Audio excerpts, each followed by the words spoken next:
નમસ્કાર, હું આસ્થા ગોસ્વામી ધ કેસરી ન્યૂઝ સાથે. ગુજરાતમાં કમોસમી વરસાદ ગત 24 કલાકમાં 10 તાલુકામાં હળવોથી મધ્યમ વરસાદ વરસ્યો. સૌથી વધુ ટંકારામાં દિલીપ સાંઘાણીએ કહ્યું, સરકાર, સંગઠન અને સહકાર એક લાકડીએ હાંકી ના શકાય. ભાજપના જૂથવાદ વિશે પણ કહી વાત. મારી પુત્રીએ ક્રિકેટ બેટ ઉપાડ્યું અને તેને વિરાટ કોહલીએ વામિકાના ક્રિકેટ રસ અંગે વાત કરી. આજે અમદાવાદ, બનાસકાંઠા અને તાપીમાં માવઠાની શક્યતા. વલસાડમાં સેવર હીટવેવની સંભાવના. રશ્મિકા મંદાનાએ અટલ સેતુ પુલની પ્રશંસા કરતો વિડીયો શેર કર્યો. પીએમ મોદીએ આપી પ્રતિક્રિયા. જસ્ટિન ટ્રુડોની હિન્દુઓ અને શીખો ખુશ નથી, મુસ્લિમોનું સમર્થન પણ ઘટી રહ્યું છે. T20 વર્લ્ડ કપ 2024 માટે વામ કપ મેચોની જાહેરાત. 1 જૂને ભારત અને બાંગ્લાદેશ વચ્ચે મુકાબલો.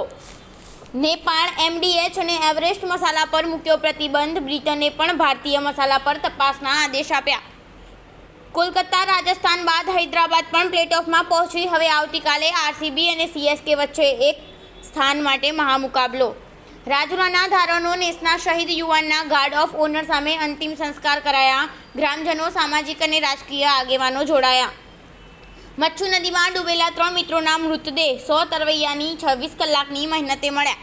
જો ભાજપને લોકસભામાં બહુમતી નહીં મળે તો શું કરશે? અમિત શાહે પ્લાન બીને લઈને મોટી વાત કરી. રણમાં બરફ. અબજપતિઓ માટે શાનદાર. આશિયાના સ્વર્ગથી ઓછું નહીં હોય આ સાઉદી અરેબિયાનું શહેર. સ્લોવાકિયાના વડાપ્રધાન પર ફાયરિંગ. પોલીસે હુમલાખોરને ઝડપી પાડ્યો. ઘટનાનો વિડીયો સામે આવ્યો.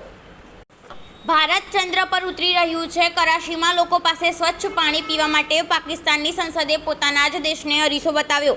વડાપ્રધાન મોદીના બંગડીવાળા નિવેદન પર ગુસ્સેથી લાલ થયું પાકિસ્તાન વિદેશ મંત્રાલયે ભારતને કરી ખાસ અપીલ. આશા છે કે પાકિસ્તાનને પણ તેમના જેવો નેતા મળશે. પાકિસ્તાનની અમેરિકન ઉદ્યોગપતિ સાજિદ તરારે પીએમ મોદીની કરી પ્રશંસા. આસામ CM હિંમત બિસ્વાએ કેજરીવાલ પર નિશાન સાધતા કહ્યું કે કેજરીવાલ આરોપી બિભવ સાથે હજી પણ કેમ ફરી રહ્યા છે. પ્રેમ સંબંધમાં પુત્રીની હત્યા બાબતે માતાની ફાંસી રદ કરી. હાઈકોર્ટ પ્રેમીને જન્મટીપ આપી. સુરેન્દ્રનગર કોર્ટ 2021 બંનેને ફાંસીની સજા ફરમાવી હતી. બિહારમાં પ્રેમી પંખીડાનો કરુણ અંજામ. પ્રેમિકાએ પ્રેમીને વિડીયો કોલ કરી આપઘાત કર્યો. માનસિક ત્રાસમાં પગલું જીવ ગુમાવ્યો.